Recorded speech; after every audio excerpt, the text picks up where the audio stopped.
안녕하세요, 가치함입니다. 2월 15일 수요일 국내 시장이 마감되었습니다. 자, 오늘은 조금은 뜻하지 않은 하락이 나왔던 것 같아요. 차라리 CPI 지수 발표 직전 어제 하락이 나왔다면 모르겠는데 오늘 이렇게 장 종료까지 밑도 끝도 없이 빠졌고 코스피가 1.5% 급락이 나왔습니다.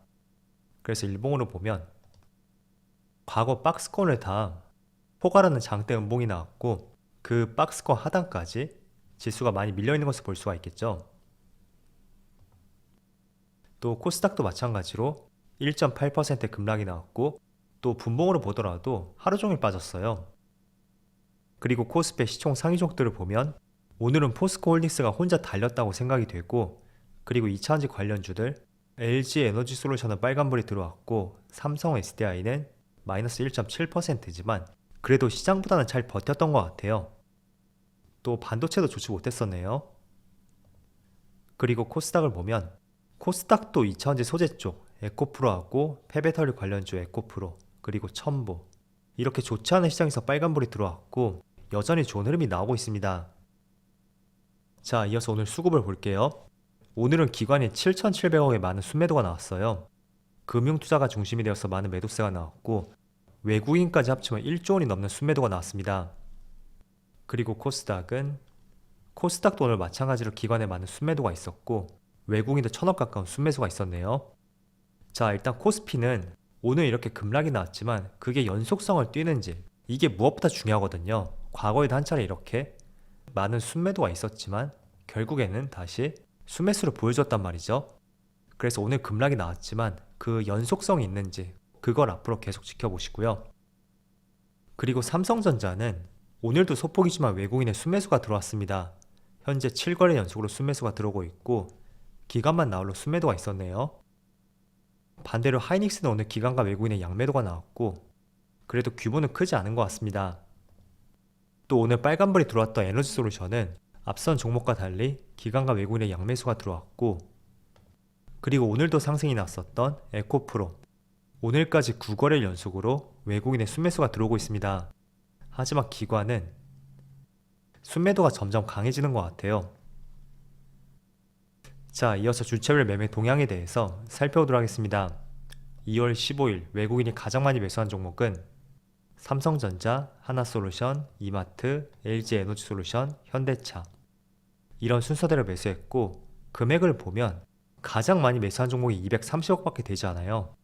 그래서 정말 평소보다 적은 거래대금이었고 이어서 기관은 오스템 임플란트, 포스코홀딩스, 한국조선해양, 고려아연 이런 종목들을 차례대로 매수했네요. 자, 어제 미국의 CPI 지수가 예상치를 조금은 상회했었잖아요. 그런데도 불구하고 미국 증시가 어제는 상당히 선방을 해줬어요. 지금 S&P 500을 보시면 물론 개파락으로 출발했었고 출발은 좋지 못했습니다. 그렇지만 이렇게 빠르게 돌려세웠었고 다시 이렇게 하락이 나왔었지만 종가도 다시 상승이 나오면서 전날하고 비슷하게 마무리가 되었어요. 그리고 나스닥도 비슷한 패턴이었지만 결과적으로는 0.57%의 상승이 나왔습니다. 그리고 다우지수는 소폭의 하락이 나왔었네요. 그런데 무엇보다 반도체 지수를 보면 어제 무려 2% 급등이 나왔어요. 그래서 이걸 보면서 어쨌든 국내 시장은 반도체 산업 비중이 높은 만큼 오늘 일정 부분 좋은 흐름을 기대를 했었습니다. 그런데 오늘 시장을 보셨듯이 굉장히 시장이 좋지 못했었고 마치 예상치를 상회하는 물가지수가 국내만 영향을 주었나? 이런 생각마저 들더라고요. 자, 먼저 반도체 지수가 이렇게 강하게 상승이 나왔던 것은 챗 GPT의 영향이 컸다고 볼 수 있어요. 다시 한번 강조해 드리지만 오픈 AI에 있어서 그래픽 처리 장치, GPU가 정말 중요하다고 볼 수 있어요. 그런데 전 세계 시장의 80%에서 엔비디아가 점유율을 가져가고 있고 어제는 뱅크 오브 아메리카에서 앞으로 인공지능 AI에 있어서 엔비디아가 주도적인 역할을 할 것이고 그 때문에 목표 주가를 거의 20% 이상 상향 조정하였습니다. 그래서 그런 기대감 때문에 어제 미국의 엔비디아가 5% 급등이 나왔었고 또 GPU의 대부분이 D램 메모리 반도체라고 말씀드렸었잖아요. 그래서 엔비디아도 강하게 상승이 나왔던 만큼 국내 반도체 기업들도 오늘은 좋은 흐름을 예상을 했습니다.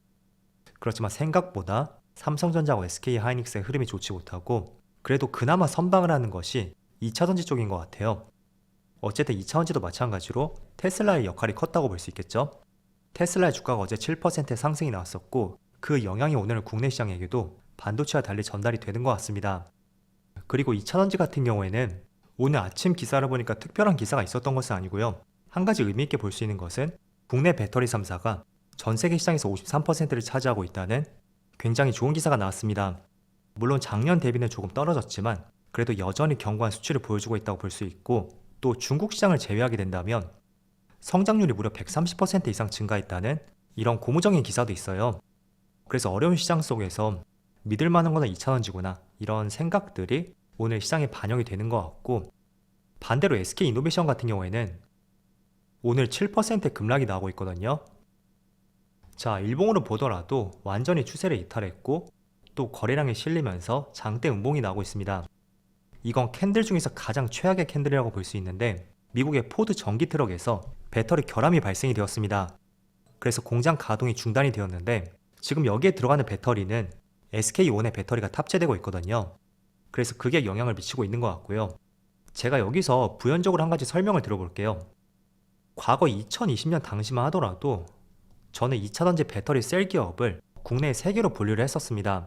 LG화학하고 삼성 SDI, 그리고 SK이노베이션. 그런데 여기서 삼성 SDI를 제외하고 기업 분할하였죠. 물론 LG화학은 상장까지 했어요. 하지만 SK이노베이션은 상장까지는 하지 않았는데, 여기서 차이점을 볼 수 있는 것은 LG 에너지솔루션은 떨어져 나왔다고 해도 LG화학이 여전히 배터리 소재 사업을 하고 있고, 반대로 SK이노베이션 같은 경우에는 SK온이 떨어져 나옴으로써 남아있는 SK이노베이션 사업 부분, LG화학처럼 특별한 소재 사업을 하고 있는 것도 아니고 기대할 수 있는 것은 정의 부분밖에 없다고 생각이 돼요. 그리고 두 번째로 20년과 다른 점이 있다면, 물론 상승장에서는 분할 상장을 했다고 하더라도 LG화학을 보셨듯이 자회사로 두고 있다면 일정 부분 시간을 거친 뒤에 다시 회복을 해주기 마련입니다. 그렇지만 지금처럼 유동성이 말라가고 있고 시장이 좋지 못할 때는 굉장히 이게 리스크로서 부각이 될 수 있거든요. 그래서 사측에서는 물론 SK온은 상장하지 않을 것이라고 발표를 했었어요. 그렇지만 실제로 자금 조달 문제가 생긴다든지 또 돌아서는 좋아지는 흐름이 생긴다면 정말 1%라도 상장 가능성이 있다고 생각이 돼요. 그래서 그런 부분들을 볼 때는 저는 여러분들이 2차전지 배터리 셀 기업을 매수할 때 LG 에너지 솔루션이라든지 삼성 SDI 이 두 종목을 차라리 매수하고 SK이노베이션 같은 경우에는 약간의 2차전지 쪽에서는 결을 조금은 달리해보는 것이 적합한 종목이라고 보고 있습니다. 물론 지금의 주가 흐름을 보더라도 과거에는 이 3사 흐름이 굉장히 비슷했었거든요. 그렇지만 지금 흐름을 보시는 것처럼 LG 에너지 솔루션하고 삼성 SDI 이 두 종목은 흐름이 굉장히 비슷하죠. 지금의 에너지 솔루션 또 삼성 SDI, 하지만 이노베이션을 보면 따라간다는 생각이 들지 않습니다. 그래서 조금은 결을 달리해서 보시는 것을 권장해 드리겠고요. 그리고 오늘 2차전지 관련주 중에서도 에코프로가 다시 한번 급등이 나고 있어요. 7.5% 급등이 나고 있는데, 제가 폐배터리 관련주는 4종목을 말씀을 드렸을 거예요. 에코프로하고 코스모화학, 그리고 성일하이텍하고 세비캠, 이렇게 4종목을 말씀을 드렸었는데 지금 이 종목을 매수하자는 것은 아니고요. 저는 가급적이면 여러분들이 매수할 때 하나의 업종이 있죠. 그게 A라는 업종이라고 가정을 해볼게요. 그럼 여기서 분명히 많은 종목들이 있을 거예요. 그리고 또 대장주가 있겠죠. 정말 여러분들이 이 업종에 대해서 관심이 있었고 정말 새로 나온 재료가 눈에 끌려서 이 업종을 매수하고자 마음을 먹었다면 저는 대장주를 필히 매수하는 것을 적극적으로 권장해 드릴게요. 우리가 주식을 할 때 그런 경우가 있거든요. 대장주가 너무 많이 상승이 나오고 2등주, 3등주 이렇게 일정 부분 상승이 나왔다고 가정을 해볼게요. 그럼 대장주는 건드리기 위험하고 2등주라든지 3등주 이런 종목들을 매수하는 경향이 있어요. 하지만 주가의 퍼포먼스는 대장주에서 훨씬 크게 나올 수가 있고, 또 반대로 상승장이 끝나고 하락장이 발생이 되었을 때 오히려 상승폭도 적은데 하락폭은 더 클 수도 있습니다. 그래서 지금 에코프로도 보시면, 자, 여기서 처음 조정이 나왔을 때가 2월 10일 금요일이었죠. 그때 장중에 3.3% 하락이 나왔고 종가는 마이너스 1.6%였습니다. 그런데 코스모화학을 보면 코스모화학은 2월 10일날 흐름이 비슷했네요. 마이너스 1.4%. 반면에 성일하이텍 같은 경우에는 2월 10일날 무려 3.8% 하락이 나왔어요. 그리고 세비캠 같은 경우에도 물론 2월 10일은 비슷한 흐름이었지만 그 이후에는 전혀 반등이 나오지 못하고 있죠. 반면에 에코프로는 그날 조정을 마치고 또 한 차례 상승이 나오고 있습니다. 일단 저는 폐배터리 관련주는 매수하지 않을 거예요.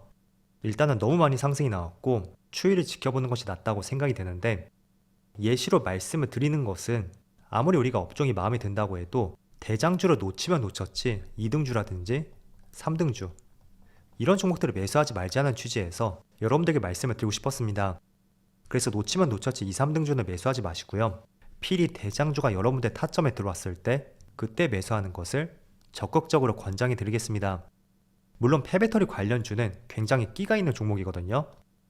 세비캠도 보시면 이렇게 상장하고 거의 3배 가까운 상승이 나왔고, 성일아기텍도 마찬가지예요. 그래서 어쩌면 대장주가 끝나게 된다면 지금 보시는 종목들의 대장주의 바통을 이어받아서 또 재차 상승이 나올 가능성도 있습니다. 그렇지만 그거는 보편적인 경우는 아니고요. 일반적인 경우를 봤을 때는 상승이 별로 나오지 않았다고 하더라도 대장주가 꺾였을 때는 2, 3등주는 오히려 더 많이 꺾인다. 그 점을 늘 기억을 하시고 우리는 항상 대장주를 매수해야 된다고 말씀을 드릴게요. 그래서 생각보다 좋지 않은 CPI 지수 발표와 함께 시장이 많이 빠지고 있고 또 장대 음봉이 나오고 있습니다.